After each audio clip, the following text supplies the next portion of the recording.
Shalom Bapak Ibu Saudara yang terkasih. Selamat bertemu kembali di dalam rumah Tuhan ini. Mari saat yang indah ini kita akan bersama-sama datang menyembah Dia, menikmati kasih-Nya. Saya undang sekaliannya mari berdiri. Kita bersyukur untuk kebaikan Tuhan yang menyatakan dalam kehidupan kita.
Dengan kasih Kristus kami mohon Ibu Gembala kita di dalam Tuhan. Kami naikkan puji syukur kehadiran-Mu Bapa di surga, karena anugerah yang luar biasa yang Tuhan berikan atas hidup kami, pemeliharaan sampai saat ini kami boleh bersama-sama kembali untuk menyembah Engkau, memuji Engkau, menikmati firman-Mu. Tuhan, sucikan hati pikiran kami, ampuni segala kekurangan kami, biarlah kami boleh menikmati berkat surgawi, sehingga kami boleh disegarkan, dikuaskan kembali. Urapi setiap hamba-Mu yang siap melayani pada pagi hari ini. Biarlah Roh Kudus hadir di tengah-tengah kami sekalian, memenuhi setiap kehidupan kami semuanya. Terpujilah nama-Mu Tuhan, kami serahkan ibadah kami dari awal sampai selesai di dalam nama Tuhan Yesus. Haleluya. Amin. Silakan.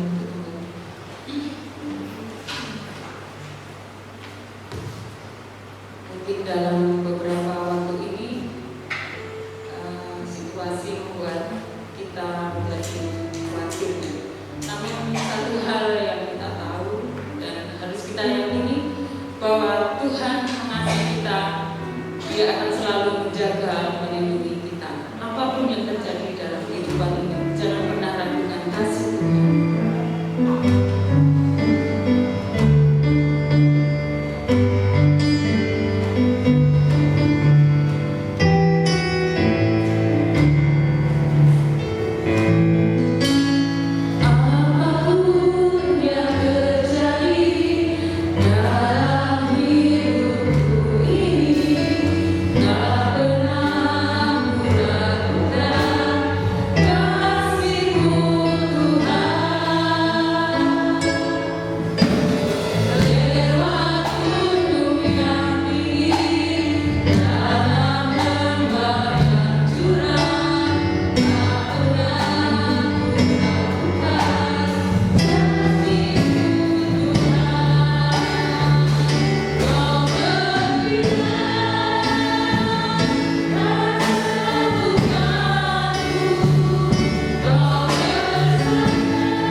serahkan waktu ini dan kami sambut firman-Mu hanya di dalam nama Tuhan Yesus. Haleluya. Amin.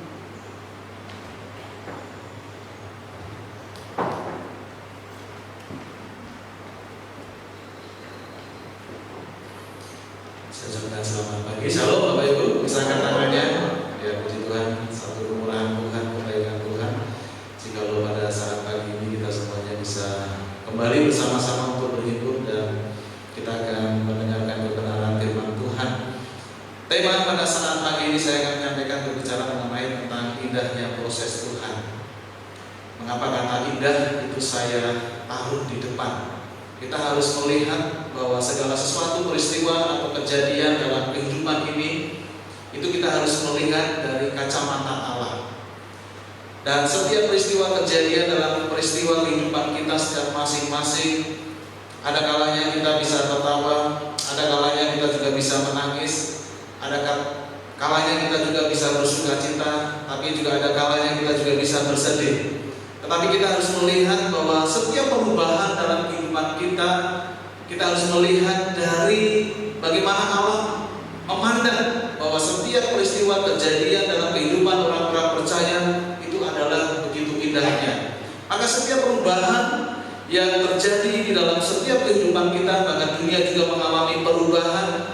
Tentunya banyak orang inginnya yang enak-enak saja, inginnya yang indah-indah saja, inginnya yang baik-baik saja, inginnya yang menyenangkan saja dalam kehidupan ini. Tetapi apa boleh buat dalam setiap kejadian peristiwa dalam kehidupan kita harus menyadari bahwa setiap peristiwa kejadian ada perubahan-perubahan yang begitu gratis. Bahkan pada masa pandemi ini juga ada perubahan. Tapi kita harus melihat dalam kacamata Allah, bagaimana Tuhan melihat bahwa masa pandemi ini tetap begitu indah. Kita harus siap diproses oleh Tuhan. Bapak Ibu Saudara, ada banyak hal sebenarnya kalau berbicara mengenai tentang adanya respon. Ini Alkitab mencatat ya setiap perubahan-perubahan, bahkan umat pilihan Allah, bangsa yang terpilih ketika mereka keluar dari bangsa Mesir, mereka sebenarnya juga mengalami perubahan-perubahan dalam kehidupan. Ada respon-respon, tetapi mereka tidak melihat bahwa itu adalah bagian daripada proses Tuhan. Mereka tidak melihat bahwa itu adalah semuanya baik. Dia tidak melihat bahwa semuanya itu indah. Dia tidak melihat bahwa Tuhan selalu merancangkan dan melihat bahwa setiap peristiwa kejadian umat pilihan Allah itu semuanya adalah menyenangkan di hati Allah. Tetapi apa ada kalanya? Namanya manusia, ketika ada perubahan, ya biasanya protes. Ya, ketika diproses oleh Tuhan itu protes. Ya, bentuk protesnya macam-macam. Ada yang bersungut-sungut, ada yang marah, ada yang jengkel, ada yang bisa mengeksplorasikan dirinya, ya dia bisa ya ngambek ya seperti anak kecil ya, bisa macam-macam peristiwa yang terjadi. Bahkan ketika ada perubahan, ya ketika diproses oleh Tuhan, ada juga orang yang tidak sabaran ya, pengennya cepat-cepat. Kita hampir 1 tahun ya.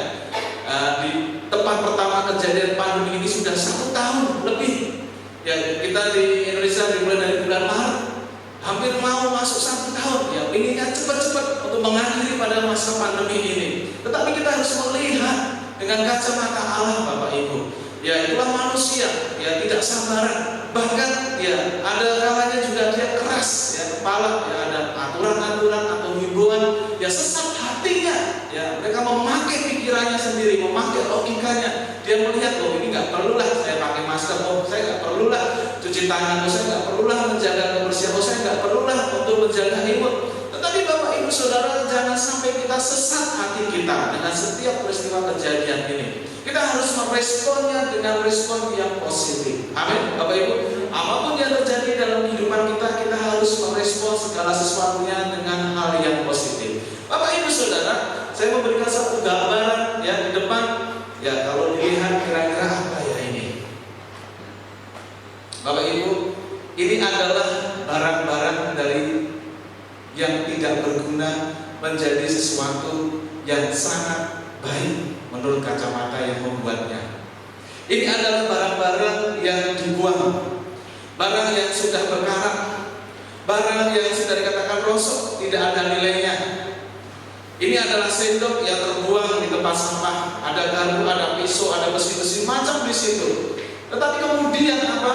Ketika itu ditangan oleh ahlinya, dia memoles, menggosok, diproses demikian rupa, akhirnya menjadi satu nilai yang sangat berharga. Sehingga terjadilah, ini adalah sebenarnya bunga yang sangat indah sekali dari stainless, dari besi. Bapak Ibu Saudara yang saya kasih dalam nama Tuhan, kita pun diciptakan oleh Allah itu sebenarnya berharga di mata Allah.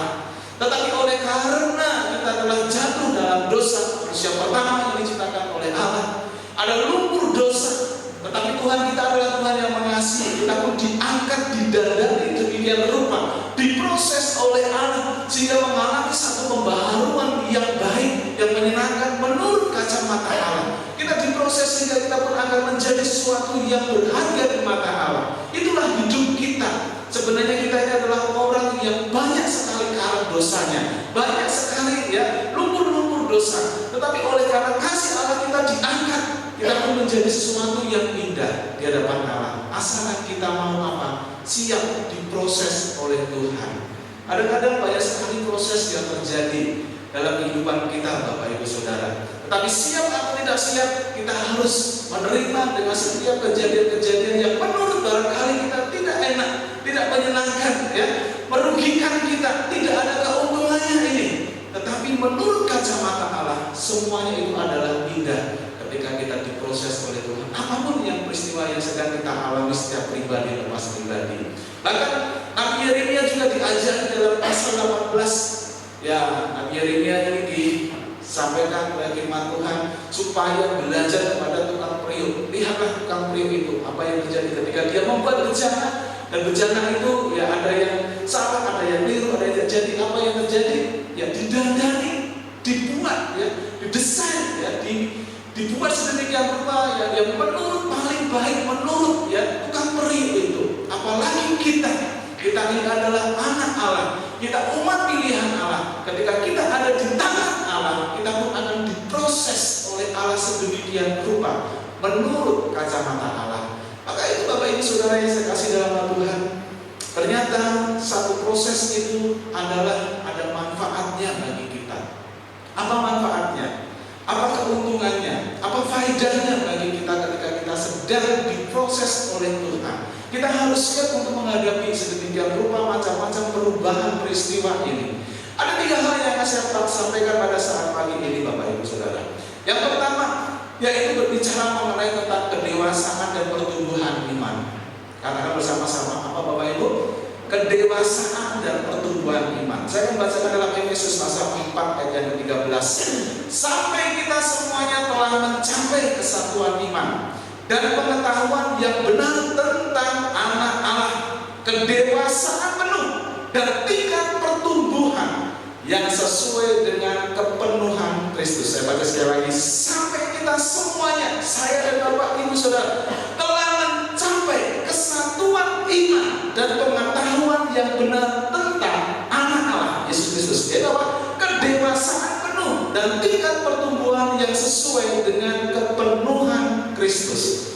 Setiap peristiwa, setiap kejadian apa yang kita alami dalam kehidupan ini dari tahun 2020 kita sudah melewatinya, ada suka, ada dukanya, ada hal-hal yang barangkali membuat kita menangis. Tetapi kita harus melihat bahwa di tahun 2021 setiap peristiwa, setiap kejadian yang Tuhan izinkan dalam kehidupan kita, itu semuanya ada maksud, ada rencana Tuhan dalam kehidupan kita, Bapak Ibu. Kita sedang diproses oleh Allah untuk menuju kemana? Yaitu menuju kepada satu tahap, satu tingkat kedewasaan dan pertumbuhan iman kita. Kadang-kadang kita diberhadapkan orang yang menjengkelkan dalam kehidupan kita. Ada rekan kantor kah, tetangga kah, ada teman lah, atau sahabat lah, atau keluarga lah.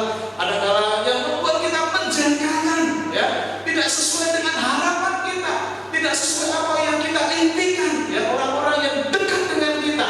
Tetapi itulah kita sedang diproses oleh Tuhan, Bapak Ibu.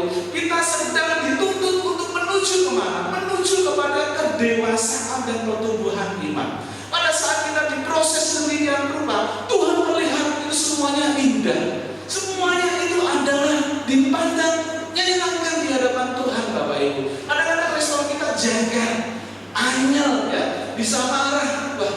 sudah begini, saya sudah maksimal ini Tuhan. Tapi kok balas saya seperti ini ya, ulah manusia. Tetapi kita sedang ada satu tahap, satu ukuran, yaitu apa? Kita sedang diproses oleh Tuhan.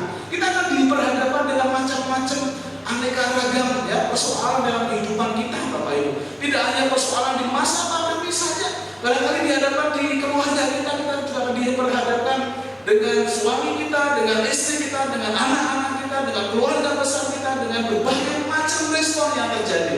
Tetapi itulah indahnya ketika kita sedang diperhadapkan dengan namanya diproses oleh Tuhan. Semuanya itu adalah satu tujuan supaya kita apa? Kita mencapai yaitu tentang apa? Kedewasaan dan pertumbuhan iman. Ada orang yang barangkali yang ngomongin di belakang, anggap aja ternyata orang yang di belakang kita ini adalah orang yang lebih maju ya. Barangkali ada orang yang macam-macam yang memikirkan hal-hal yang aneh-aneh. Ingat Bapak Ibu, kita sedang diproses oleh Tuhan menuju suatu kedewasaan dan pertumbuhan iman. Kita harus siap untuk menerima itu.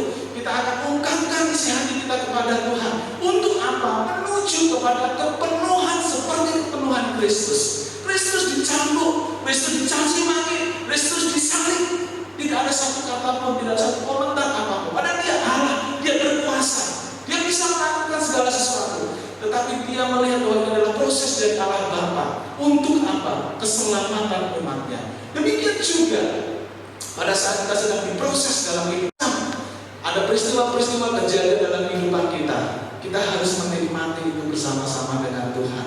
Bahwa ternyata itu adalah menuju kepada kedewasaan dan pertumbuhan iman kita. Amin, Bapak Ibu. Yang pertama itu. Yang kedua, kalau kita berbicara mengenai tentang prosesnya dari Tuhan, ternyata itu membentuk karakter kita. Katakan sama-sama apa, Bapak Ibu? Membentuk karakter. Ya. Karakter seperti apa? Tentunya karakter seperti Kristus. Ya, saya akan bacakan di ayat Roma pasal 15 ayat ketiga. Kita malah bermegah juga dalam kesengsaraan kita, ya. Diproses oleh Tuhan, kita malah bermegah karena kita tahu bahwa kesengsaraan itu menimbulkan apa? Ketekunan. Ketekunan itu menjadi salah satu ciri ya, karakter. Ketekunan itu berbicara mengenai tentang sungguh-sungguh, ya. Karakter itu berbicara mengenai tentang kerja keras. Ketekunan itu berbicara mengenai tentang rajin. Apa saja yang bisa kita perbuat, kita akan kerjakan itu dengan ketekunan kita, tanpa melihat, tanpa memandang manusia. Kita akan kerjakan tugas kita, tanggung jawab kita ketika kita ada di keluarga. Kita akan tekun, ya, menjadi tugas tanggung jawab istri, kita akan kerjakan dengan sebaik-baiknya. Ketika kita ada di tempat pekerjaan, kita akan kerjakan dengan sungguh-sungguh. Ketika kita ada di masyarakat, ketika kita sedang di kampus, di sekolah, dimanapun kita berada, kita akan tunjukkan bahwa kita memiliki karakter, yaitu karakter seperti Kristus yang harus tampil berbeda. Tentunya banyak hal yang akan kita hadapi dalam kehidupan ini, Bapak Ibu Saudara. Banyak peristiwa yang kita hadapi, ya. Ada orang yang jujur itu malah hancur, ya. Karakter-karakter yang bersih itu katanya malah tidak dipakai. Tetapi kita harus melihat bahwa itu adalah bagian daripada proses oleh Allah. Kita harus melihat bahwa semuanya itu adalah indah di hadapan Tuhan. Semuanya itu adalah menyenangkan di hati Tuhan. Tuhan mau mengajak kepada kita untuk satu tujuan, yaitu adalah supaya kita siap untuk menuju satu karakter, yaitu karakter yang sempurna, yaitu karakter seperti Kristus. Apakah kita dengan masa pandemi ini kita bersungguh-sungguh? Tentunya saya percaya kita tidak. Apakah dengan terjadinya masa pandemi ini kita marah? Tentunya tidak. Ketika kita sudah mengalami kedewasaan ini, tidak, Bapak Ibu. Ya, kemarin anak saya biasa kalau Sabtu saya ajak keliling sebentar. Ya, dia ingin ke mall. Ya, dia jengkel betul, anyel betul, ya, dengan namanya virus corona ini. Saya tunjukkan, saya masukkan ke mall. Anak kalau di atas 15 tahun boleh masuk, kalau di bawah 15 tahun nggak boleh masuk. Anak saya baru tahu, oh iya tak boleh. Anak-anak, Bapak Ibu. Tapi kalau kita sudah paham, oh iya, ini nggak boleh, oh ini boleh, oh ini baik, oh ini tidak baik. Berarti kita sudah memiliki karakter yang seperti yang dituntut oleh Allah. Itulah satu pembentukan bagaimana masa pandemi ini banyak sekali membentuk karakter manusia. Apakah kita siap atau tidak siap sebagai anak-anak Tuhan? Kita harus siap menuju satu sikap, yaitu karakter yang kita akan sungguh-sungguh kepada Tuhan. Kita akan serius di hadapan Tuhan.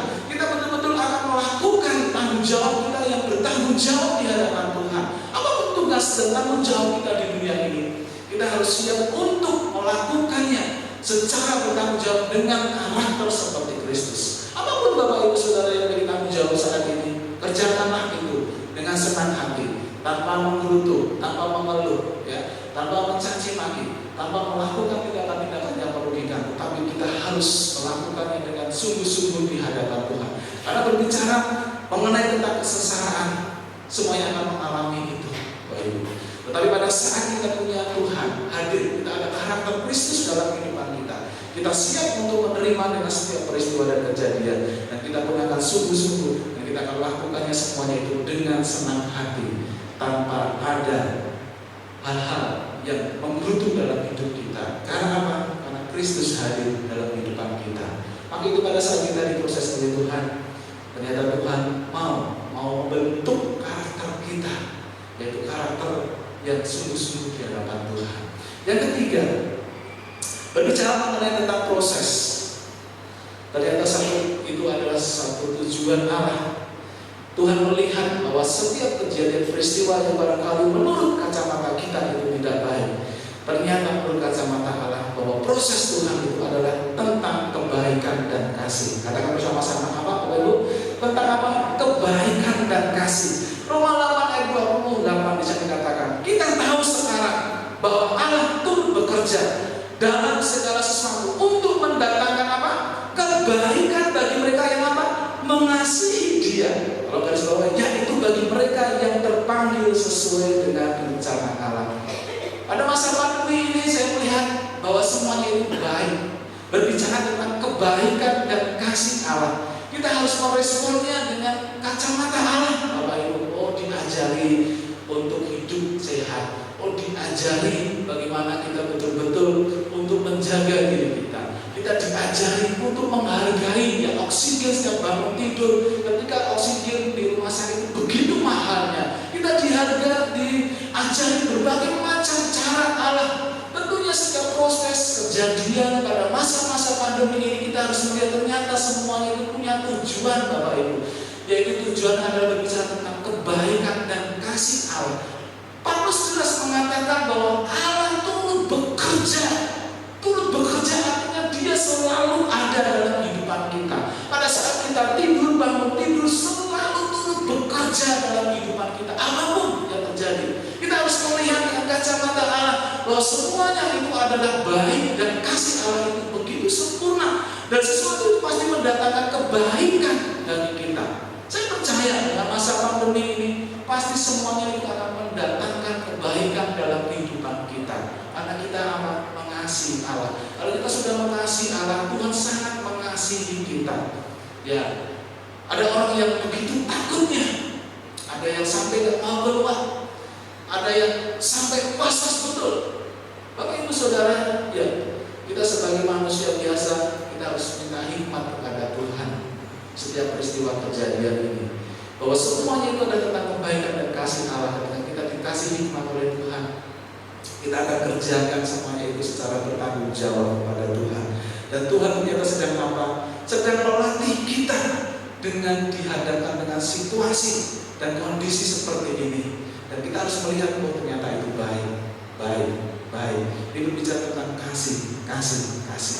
Pada saat kita merespon dengan proses yang Allah itu, semuanya akan menjadi indah, Bapak Ibu. Maka itu pandanglah bahwa masa pandemi ini adalah tetap berbicara tentang kebaikan dan kasih Allah. Kedewasaan dan pertumbuhan iman itu ternyata akan membentuk karakter kita, Bapak Ibu. Dan kedewasaan dan pertumbuhan iman itu ternyata akan menjadikan segala sesuatunya itu berbicara tentang kebaikan dan kasih. Saya akan bacakan di ayat penutup dalam 1 Petrus 1 ayat 6 sampai yang ke-7. Bisa dikatakan, bergembiralah akan hal itu. Kalau saya katakan bergembiralah dengan proses-prosesnya Tuhan. Sekalipun sekarang ini aku Ini kamu seketika harus berduka cita oleh berbagai-bagai percobaan. Maksud semuanya itu ialah untuk membuktikan kemurnian imanmu yang jauh lebih tinggi nilainya daripada emas yang fana, dan dipuji kemurniannya dengan api, sehingga kamu memperoleh puji-pujian dan kemuliaan dan kehormatan pada hari Kristus. Yesus Kristus menyatakan dirinya siap gak siap bahwa kedatangan Tuhan yang kedua sudah dekat. Tetapi kita harus melihat bahwa setiap peristiwa prosesnya Tuhan itu semuanya baik, indah, dan kita harus bergembira. Kalau sudah saatnya, kita pun juga akan diangkat bersama-sama dengan Tuhan. Itu nilai plus kita, Bapak Ibu, bahwa kehidupan orang-orang percaya adalah kehidupan yang punya harapan di situasi kondisi yang sulit seperti ini. Kita punya pengharapan yang besar di dalam Kristus. Maka itu terus taatlah, bersetialah kepada Tuhan, tekunlah, berdoa, beribadah, membaca firman Tuhan, dan lakukanlah firman itu baik pagi, siang, dan malam dengan sukacita. Ketika kita melakukan firman Tuhan, maka Tuhan bisa akan menaungi dalam kehidupan kita. Amin. Puji Tuhan. Kita berdoa sekali lagi. Bapa di surga, terima kasih Bapak. Kau telah berbicara, menyampaikan bagaimana Tuhan begitu baik dalam kehidupan kami. Setiap peristiwa, setiap kejadian yang terjadi dalam kehidupan kami, kami percaya bahwa Tuhan kami adalah Tuhan yang punya maksud dan tujuan. Ajari kami ya Bapak, supaya kami terus mendekatkan diri kepada Engkau. Karena Engkau adalah Allah yang setia, Allah yang baik, Allah yang mengasihi kami. Untuk itu teguhkan kami ya Bapak di masa pandemi ini, supaya kami terus sungguh-sungguh di hadapan-Mu ya Bapak.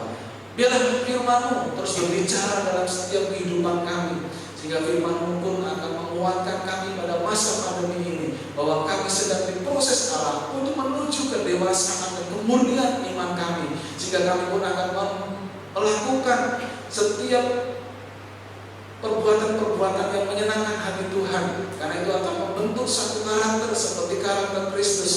Ajari kami ya Bapak, supaya kami memandang bahwa setiap kejadian peristiwa, baik itu sakit atau sehat, baik itu kaya atau miskin, baik itu menyenangkan atau tidak menyenangkan, atau gembira atau kedukaan, semuanya ternyata itu berbicara tentang kebaikan dan kasih Allah. Terpujilah nama-Mu Bapa, terpujilah nama-Mu Yesus. Haleluya. Amin.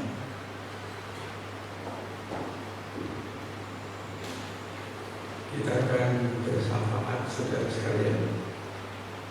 Pertama-tama kita mendoakan keadaan negara kita yang ada bencana, ya, ada banjir di Kalimantan Selatan, 11 kabupaten terdampak. Kemudian gempa Sulawesi mana-mana. Kemudian vaksin, ya, sudah mulai masuk Indonesia. Biarlah rakyat taat. Yang keempat, pemerintah. Saudara boleh ambil salah satu untuk didoakan. Mari kita berdoa. Bapa di surga, kami menyerahkan negara ini, terutama bencana yang terjadi di mana-mana. Tolong Tuhan, di Kalimantan Selatan 11 kabupaten terendam banjir. Tolong biarlah tangan-Mu memberkati mereka, ikut campur di dalamnya. Terima kasih Tuhan Yesus, Engkau yang berkarya ya Tuhan. Dan juga kami berdoa untuk gempa yang terjadi juga. Tolong Tuhan, berkati mereka sekalian yang dalam kesedihan, dalam kesusahan, agar Engkau angkat tangan-Mu menolong mereka sekalian di dalam nama Yesus. Vaksin yang sudah datang, sudah beredar, tolong ya Tuhan, agar rakyat semuanya boleh divaksin ya Tuhan, sehingga terjadi kekebalan, sehingga menolong kami sekalian dalam nama Yesus. Terpujilah nama-Mu. Pemerintahan dengan segala kebijaksanaannya, tolong Tuhan berkati Pak Jokowi dan seluruh kabinetnya dalam mengatur bangsa ini ya Tuhan. Di dalam nama Yesus, dalam nama Yesus kami berdoa. Amin. Yang kedua, saudara-saudara, kita berdoa untuk jemaat. Ada sejumlah yang sakit, tidak bisa saya sebutkan. Biarlah kita mendoakan jemaat yang sakit, kemudian biarlah dihiburkan dalam kesusahannya, agar Tuhan menolong. Ekonomi juga begitu, ditolong oleh Tuhan. Saya tidak tahu lagi, pokoknya ekonomi agar mereka diberkati. Dan juga salah satunya adalah kekuatan rohani, itu penting sekali. Agar kekuatan rohani ada pada kita sekalian. Mari kita berdoa. Terima kasih Tuhan Yesus, kami serahkan jemaat-Mu di Sumpingan ini, yang dalam keadaan sakit, yang dalam kelemahan. Tolong berkati ya Tuhan. Kalau sakit sembuhkan, kalau susah hiburkan, dalam nama Yesus. Terima kasih. Yang dalam kesulitan apapun juga, kesulitan ekonomi, kesulitan dalam belajar, tolong Tuhan, Engkau mudahkan. Terima kasih Tuhan Yesus. Lebih-lebih kekuatan rohani itu yang penting sekali, agar mereka tetap teguh, tetap kuat di dalam Tuhan Yesus. Mari kita menyanyi Hamba memuji kebesaran.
Saudara-saudara sekalian, pulanglah dengan membawa berkat-berkat daripada Tuhan Yesus Kristus, yang kiranya perketuan daripada Allah Bapa, Allah Anak dan Roh Kudus menyertai kita sekalian mulai saat ini sampai Tuhan Yesus Kristus datang yang kedua kali untuk menjemput kita sekaliannya dibawa ke dalam kemuliaan yang kekal bersama-sama dengan Dia di surga yang mulia. Hanya di dalam nama Tuhan Yesus Kristus. Orang percaya mengatakan, Amin.